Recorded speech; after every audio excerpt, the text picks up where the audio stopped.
Iya, nampaknya penahanan dari Sekjen PD Perjuangan Hasto Kristianto jadi melebar kemana-mana kalau kita lihat berujung dengan adanya instruksi jadi dari Ketua Umum PD Perjuangan Megawati Soekarnoputri yang melarang gitu ya paling tidak meminta penundaan kehadiran dari sejumlah kepala daerah dari partainya untuk hadir dalam pembekalan di Magelang, Jawa Tengah. Akankah kemudian hal ini berlanjut? Nampaknya tak sampai di sini saja proses perlawanan secara hukum maupun secara politis dari Hasto Kristianto. Kita akan bahas bersama dengan sejumlah narasumber kami. Sudah hadir bersama dengan kami di sini ada Bang Kapitra Ampera, politikus PD Perjuangan. Selamat malam, Bang. Selamat malam. Assalamualaikum warahmatullahi wabarakatuh. Membara sekali nampaknya malam hari ini.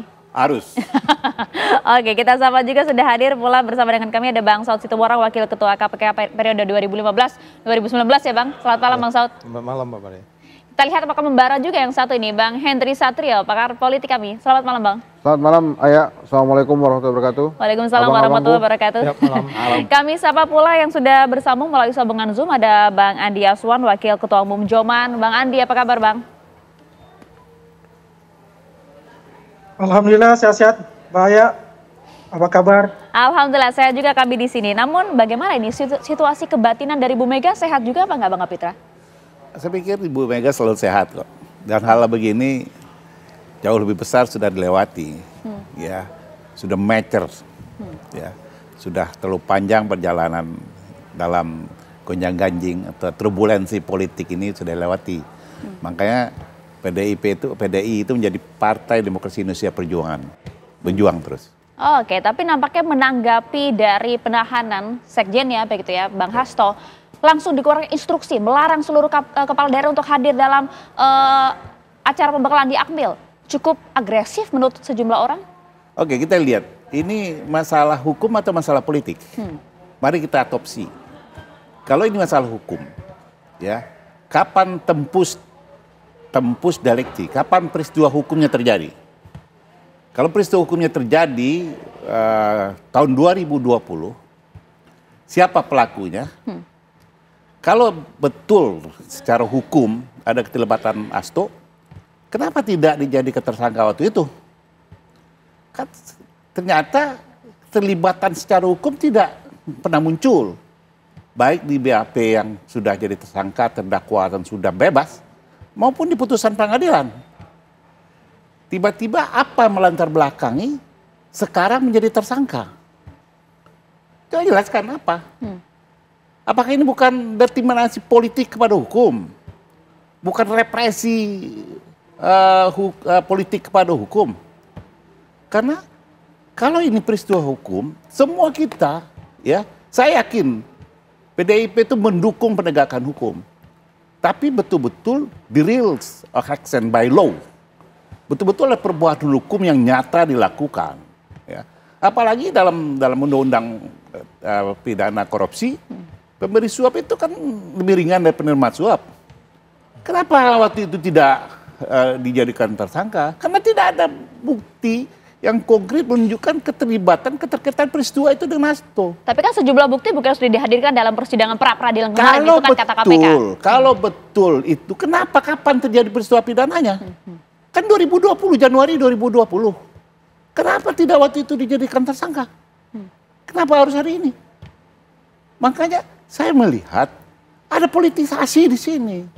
Siapa yang melakukan?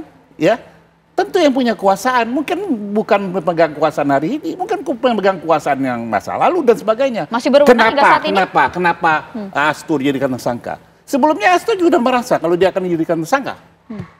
Dia mengkritisasi sebagai hak konstitusi, dia mengkritisasi fenomena politik hukum yang terjadi di Republik ini.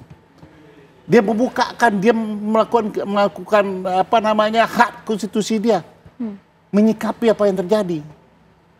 Lalu kita dengar semua ada orang, ada pejabat yang datang suruh dia berhenti jadi sekjen dan sebagainya.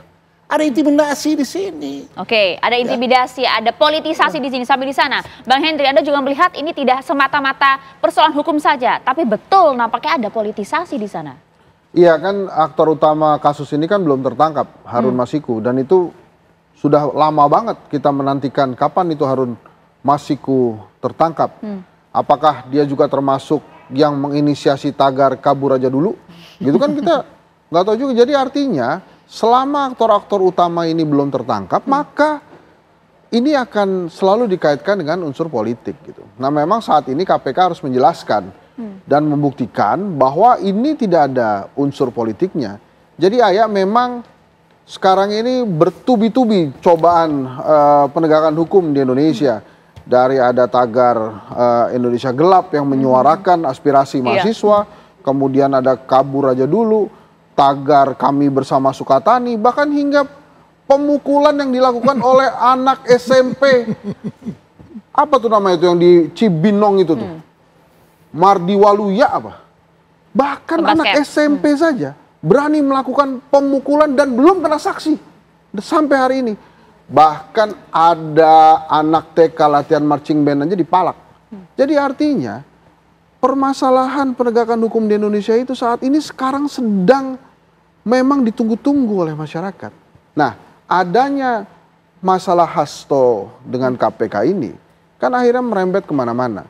Yang saya tahu memang PDI Perjuangan setiap kali mendapatkan tantangan seperti ini yang diambil itu selalu jalan hukum, bukan jalan politik.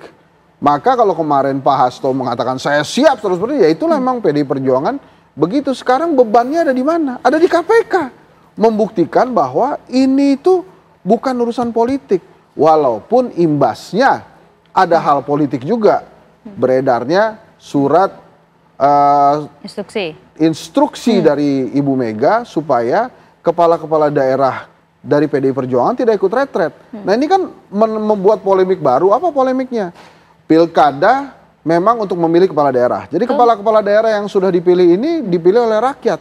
Nah pertanyaannya, apakah kemudian presiden berhak untuk meminta mereka berkumpul? Apakah kemudian partai politik berhak menginstruksikan hal-hal lain kepada kepala daerah yang memang petugas partai, tapi sekarang kan sudah jadi kepala daerah.